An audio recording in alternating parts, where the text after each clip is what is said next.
مفيش قمة ومفيش ماتش وعليه العوض. طبعًا النهارده كان المفروض ماتش الأهلي والزمالك الساعة 9:30 وكانت كل حاجة مضبوطة وكل حاجة في التمام، طلع الأهلي امبارح قال لك أنت جبت حكام أجانب، قال له لأ. مين اللي هيحكم يا عم الماتش؟ قال له محمود بسيوني، قال له يفتح الله. ومفيش ماتش والماتش اتلغى، والأهلي عصلك دماغه وقال لك أنت ما نفذتليش قراراتي أنا مش هاجي الماتش، وفعلًا ده اللي حصل النهارده والأهلي قد كلامه، بجانب إنه رجّع فلوس التذاكر للجمهور إن شاء الله ولسه منزّل قرار بالكلام ده كله. ده اللي حصل. هتقول لي جمهور الزمالك، هاقول لك ناس ما بتفهمش كورة،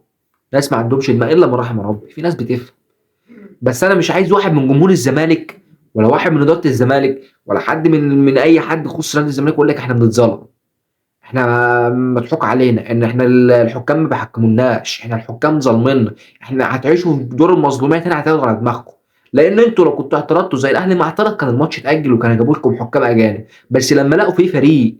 موافق وهيحضر، لأ نطلّعوا الفريق التاني ما نخسروش وما نخسروش بعض ونوفّر على نفسنا ونطلّعوا الفريق الأهلي خسران، وكده، كده الأهلي معترض، فإحنا كده، كده بنوجّه الدوري لبيراميدز عشان بيراميدز دافعة،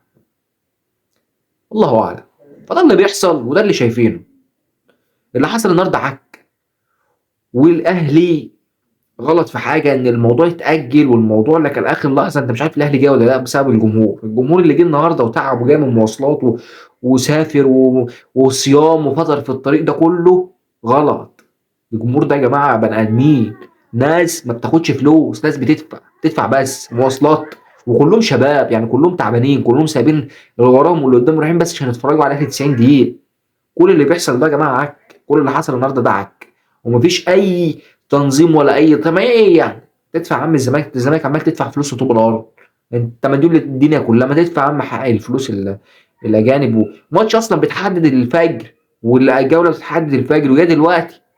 تقول لي أصل مش هاجيب حكام أجانب، اللي حصل النهارده ده يا جماعة والله، والله ما يرضي حد، اللي حصل النهارده ما يرضيش حد، مستنيين لحد دلوقتي نشوف القرارات اللي هتطلع،